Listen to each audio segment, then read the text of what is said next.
Hello, everyone, and welcome to Coffee Break. Steve Barrett here, the editorial director of PR Week, here with another edition. And we're delighted to have Art Stevens with us, who's managing partner of the Stevens Group. Art, welcome to Coffee Break. How are you doing today? Steve, thank you very much. Greetings from Sanibel, Florida, where I am at the moment. I bet the weather's a bit warmer than it is in New York City. We're all... Well, a bit, but it's actually a chilly day here. Is it? Okay, well, I'm glad. Why should it just be us suffering it? Art, we're going to talk to you a lot about agency M&A. It's a really hot market at the moment, and we'll chat around that. But first of all, tell us about the Stevens Group and your role in M&A, because you're involved in quite a lot of the deals that happen on the agency side. So tell us about the Stevens Group very quickly. Sure. Well, I come out of the agency side. I used to have a public relations firm in New York called Oaks and Stevens. It got to be among the top 20 to 25 independent firms. I sold it to a Publicis Group, and then I started doing mergers and acquisitions. And I've been doing it now for the last 15 years. It's a hot area. Yeah, so tell us what's involved. You do M&A, but what does that involve? Tell us how a typical deal will come about and what bits that you will handle for your clients. Well, for the most part, I represent sellers. I would say about 80 to 90% of the work I do is with agencies that are looking to sell their agencies for a variety of reasons. And I have networked quite a lot in the PR industry. I've been very active in it in the PRSA and so on, the Page Society. And so I know who to go to when it comes to buyers, but it's mostly sellers who are looking, who constitute the bulk of my work. So tell us why the market's so hot now, because over the last couple of years, we've seen so many deals. What is it, just because PR is a hot area? We've seen during the pandemic that the respect and the need for PR services has gone up. So is that really a reflection of that, the M&A market? Well, it is. It is. First of all, PR agencies are doing better than they ever have, despite the pandemic. I mean, some were hurt, like travel and tourism and so on, but they recovered very nicely. But agencies have done very well. And as you reported the other day, with Edelman approaching $1 billion again in fees, it's clear that the revenue base for the entire agency industry is way up. And it's come to the attention of a lot of larger agencies who want to add to their mix, as well as other types of buyers like private equity firms. Yeah, which of those two groups is being most active, and what's the difference between handling deals in those two differing areas? Well, private equity firms are looking to build organizations that double, triple, quadruple their present revenue base and will have another liquidity event in, say, 3 to 5 years. They're looking to sell again, and they're doing it because they see the PR industry as well as digital interactive as being very strong.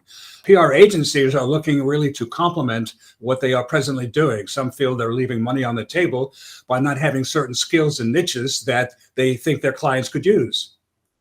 Yeah, and we saw, you mentioned Edelman. We saw they came back into the M&A space last year by buying a firm in DC and then a small content firm in Brooklyn as well. So it was interesting to see them coming back into the fold there. What's the biggest difference then for an agency by going, private equity? They're numbers people, aren't they? Really, I mean, they want to turn their investments. So what's the difference, and how do you advise your clients versus, looking for a private equity deal or going down the bigger agency route? Depends what they want in terms of their future. First of all, fewer PR agency principals are selling their firms to exit. That was a trend years ago, when it was really an exit strategy. Today, it's a growth strategy where agencies want to stay on, the principals want to stay on and thrive. The difference is that if the seller is very aggressive and really feels that he or she is in a niche that could be built upon, they may want to go with a private equity firm, because a private equity firm will provide the funding for additional acquisitions, and the original seller would be the platform agency. And so the growth will be quite strong.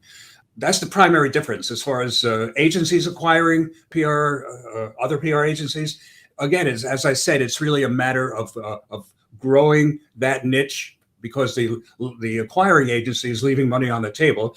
And for the most part, the seller's principal wants to become ultimately part of the management team of the parent organization. And we still see the founders do tend to leave after they've finished their earnout clause, don't we? I mean, despite they might even go into the deal with great sort of expectations of sticking around, but in practice, often they do leave anyway. So what's your thoughts on that? And is that just an inevitable part of it? And if they've integrated their firm within a new structure, then it's maybe healthy for them to move on and for new leaders to take over. What's your view on that?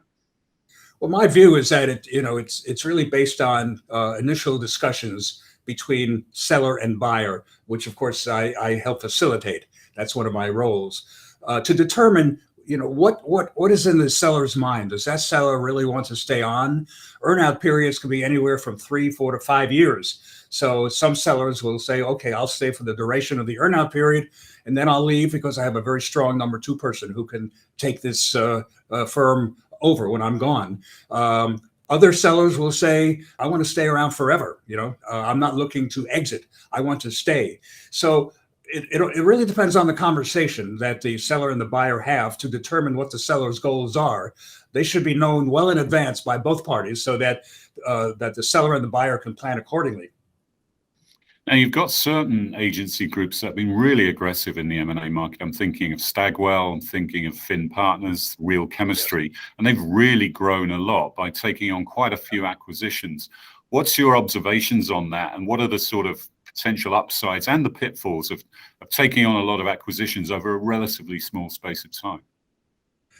Well, Finn Partners is a good example. I know Peter well. I've done many, many deals with him. He's been a great source of income to me and a great partner in that process. Peter's goal, is obviously to build a $500 million agency, and I believe he will in relatively short order. I don't know if he has plans to sell it at that point or not. Obviously it's a family business and his son is in it, and I think he's got a sister in it as well. But his goal, is to try to broaden the range of services, to broaden the bandwidth of services that he can offer to both present and prospective clients. So he continues to find additional niches, to add to what he has. I think his policy is really to grow mostly by acquisition. And so the integration process is really vital. How does he integrate all of these firms? It's a process that he's developed with his key people. And given my knowledge of what he does, those agencies are very happy there. It's a quality place to work. Yeah, but he's also sort of had an investment. Stagwell took an investment in Finn Partners for a while, and then that I think has ended now. So that was an interesting nuance as well. It did end because I think Stagwell, had sort of approval rights at one point as to what Peter could do in terms of acquisitions. Obviously, Peter did not want that on an ongoing basis, and so they parted company. And now Peter. I believe he has some funding here and there.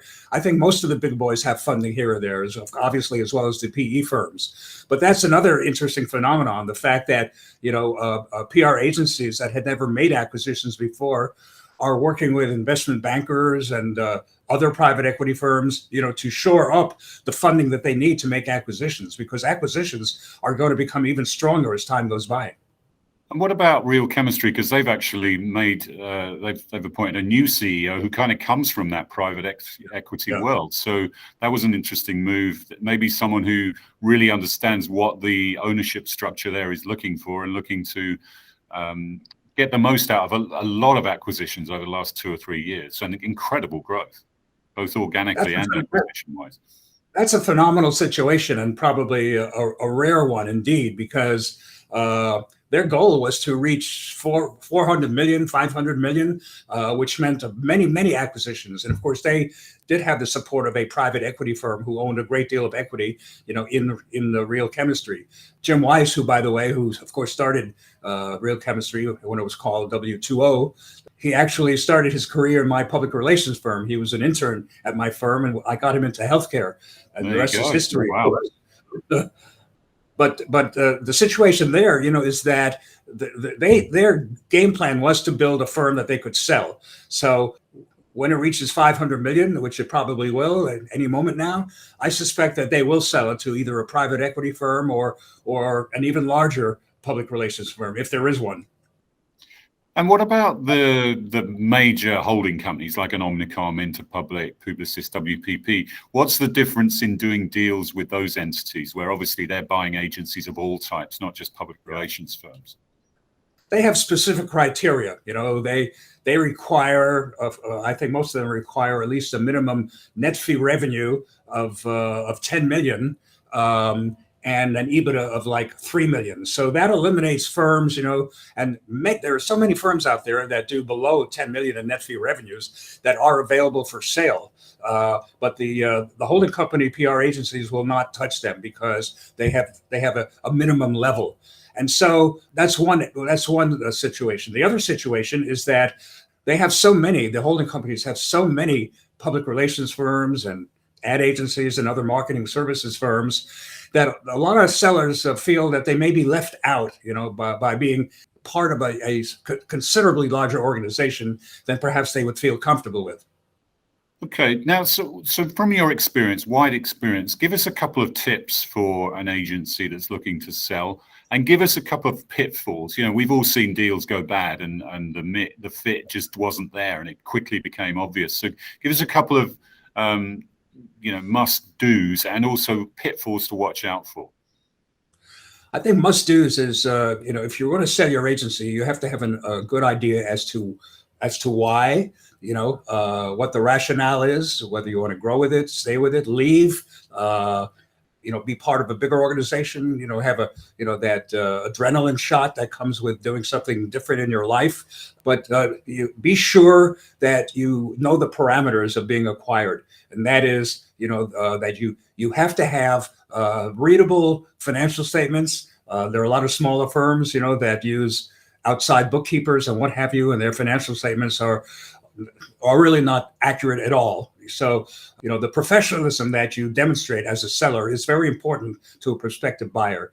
Number two, have a strong second management team behind you. Have a number two person who can take over for you at any one time, and preferably 2 or 3 people. I think buyers look for that. They look for management depth.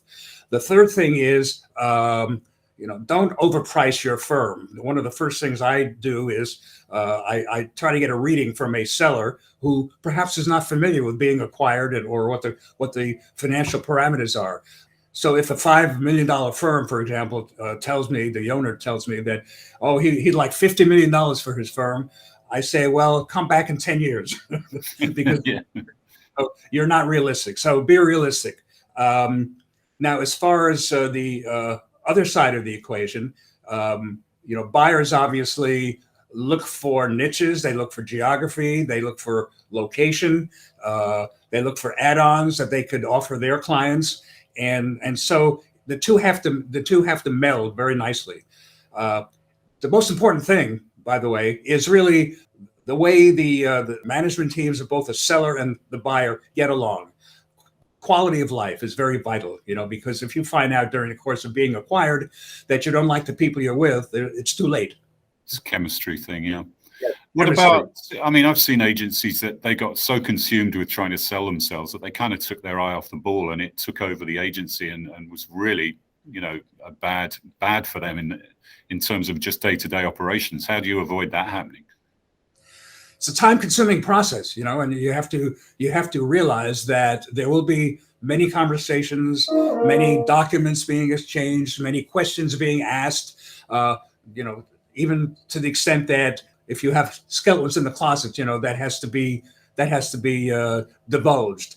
So it's time consuming. And if you're really ready to sell, you have to go through a process understanding that, particularly if you talk to more than one buyer. Very often there'll be 2 or 3 buyers, involved in discussions with a seller. That is very time consuming. So you have to make sure your firm is properly run by your management team, and that you have the time as the owner to devote to all the necessary steps that go into selling your agency. Yeah, it's good advice, Art, and thanks for giving us an insight into the world of agency M&A. It's fascinating stuff and a fascinating time. So thanks for joining us on Coffee Break. Steve, thank you very much. It's good to be with you.